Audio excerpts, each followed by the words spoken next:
Hello students, I am Shivam Sahu. आज जो हम बात करने वाले हैं exercise 4.4 question number third. Okay, question number third क्या लिखा हुआ है? Using cofactor of element of second row evaluate. Using cofactor of element of second row. जो सेकंड रो आपको गिवन है, इसका आपको क्या निकालना है? को फैक्टर निकालना है और क्या करना है? इसका इवेल्युएशन करना है। तो आपने देखा जो सेकंड रो आपको गिवन है, देखो ये जो होती है ये क्या होती है? First row. ये क्या होती है? Second row. और ये क्या होती है? आपकी थर्ड रो। इतना तो पता ही है आपको। अब यहां पर बोला है using cofactor of element of second row. जो आपको बोला है जो सेकंड रो आपको गिवन है, इसका आपको को फैक्टर फाइंड करना है। सबसे पहले लिखने का तरीका क्या होता है? को फैक्टर को डिनोट कैसे करते हैं? कैसे डिनोट करते हैं? कैपिटल ए से। ओके, तो यहाँ पर जैसे मान लीजिए को फैक्टर को निकालने के लिए आपको माइनर तो निकालना ही पड़ेगा। तो यहाँ पर देखा मैंने 3/3 का रो एंड कॉलम है। तो यहाँ पर आप देखेंगे कि आपको जो डिटरमिनेंट गिवन है, सबसे पहले इसको बोलते क्या क्या है? A11, M11, M12, M13। इसको क्या बोलते हैं? M21, M22, M23। Okay, M31, M32, M33। ये देखो ये लिखना नहीं होता है, वो तो अभी अपन समझ रहे हैं, तो ना ध्यान से, अभी सबसे फर्स्ट टाइम है इसलिए मैं ध्यान से समझा रहा हूँ। ओके, नहीं तो ऐसा लिखना नहीं है। आपको पता होना चाहिए कि फर्स्ट वाली रो के लिए 11, 12, 13, सेकंड वाली रो के लिए 21, 22, 23, थर्ड वाली रो के लिए 31, 32, 33। ऐसे ही ये माइनर के लिए हो गया। तो माइनर के बाद जो बात होती है वो काय के बारे में बात होती है? को फैक्टर।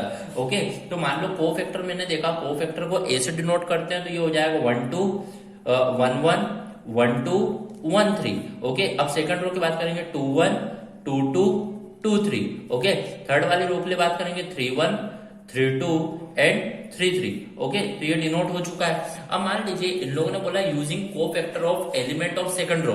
आपको को फैक्टर निकालना है सेकंड वाली रो का, मतलब A21, A22 और A23 आपको फाइंड करना है। तो पहले A21, A22, A23 फाइंड करने के लिए आपको पहले माइनर फाइंड करना होगा, इसलिए मैं M21, M22 और M23 फाइंड करूंगा।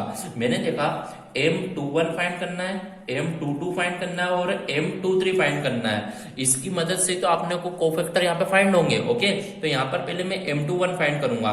M21 मतलब ये 2 के लिए फाइंड करना है। 2 के लिए फाइंड करना मतलब इसको छुपाऊंगा। तो मैंने देखा 3 3 जा 9, 8 2 जा 16।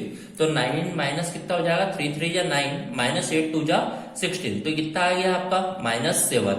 कितना आ चुका है? -7। Okay, concept clear. अब मान लो M22 के लिए जब सॉल्व करूंगा तो मिडिल टर्म है, तो मिडिल टर्म मतलब ये 0 के लिए सॉल्व करूंगा।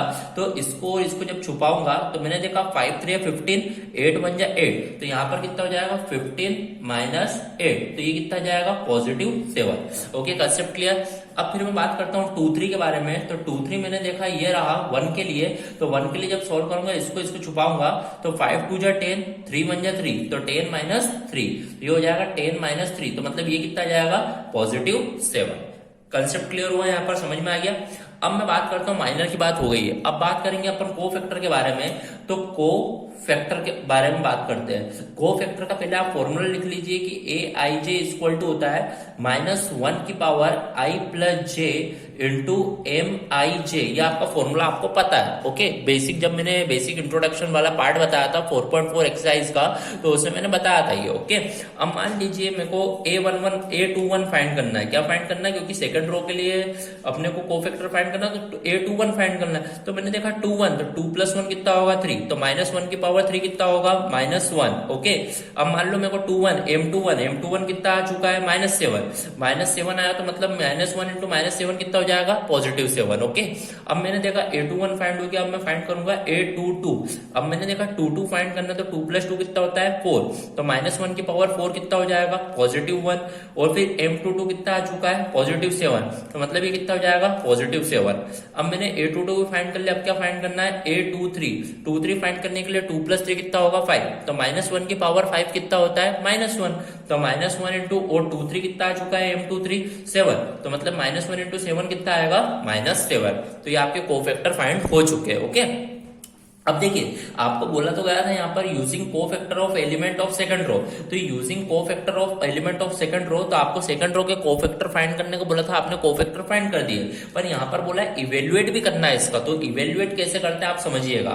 आपको बोला है सेकंड रो के को फैक्टर से इसको ट्रायंगल को आप इसको डिटरमिनेंट को आपको इवेल्युएट करना है। तो कैसे करेंगे देखिएगा।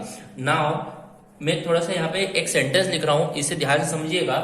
Now triangle is equal to a sum of sum of product of element of second row with their corresponding cofactor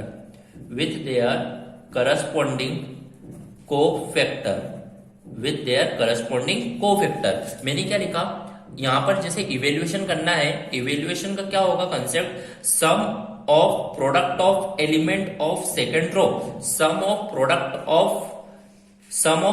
of element of second row with their corresponding cofactor. आपको second row से evaluation करना है, इसलिए आपने second row का cofactor find करा। तो आपको यदि इवेल्युएशन करना है तो इवेल्युएशन करने के लिए आपको जो सेकंड रो के एलिमेंट है, एलिमेंट को अपन डिनोट करेंगे स्मॉल ए से, मतलब A21 का मल्टीप्लाई जो करना होगा करस्पॉन्डिंग कोफैक्टर से मल्टीप्लाई करना। करस्पॉन्डिंग कोफैक्टर क्या आया, A21, ठीक है। तो A21 इंटू A21, फिर आप देखोगे सेकंड आपका जो है वो क्या है, क्या बोलेंगे इसको, A22, तो इसको बोलेंगे A22 इंटू A22 प्लस फिर A23 हो जाएगा ये। तो आपने देखा ये कितना हो जाएगा, A23 इंटू A23, ओके। तो यहां पर अपन देखेंगे A21 जो है आपका वो कितना है, यहाँ पर 2 है, तो 2 इंटू A21, कैपिटल A21 कितना है 7, प्लस A22 कितना है आपका 0 इंटू कैपिटल A22 कितना है कोफैक्टर 7, प्लस A23 कितना है आपका 1, तो 1 इंटू कोफैक्टर ऑफ 23 कितना है -7। तो यहां पर आप देखोगे 2 7 जा 14 प्लस 0 7 जा 0, 7 1 जा 7 -7। तो यहां पर आप देखोगे 14 प्लस 0 14, बट 14 माइनस 7 इज 7। तो यहां पर ये आपका क्या रहा, इवेल्युएशन रहा, है ना। आपको बोला गया था यहाँ पर using a cofactor of element of second row, तो इस तरीके से होगा ये। तो here our question number 3 of exercise 4.4 is complete. Thank you.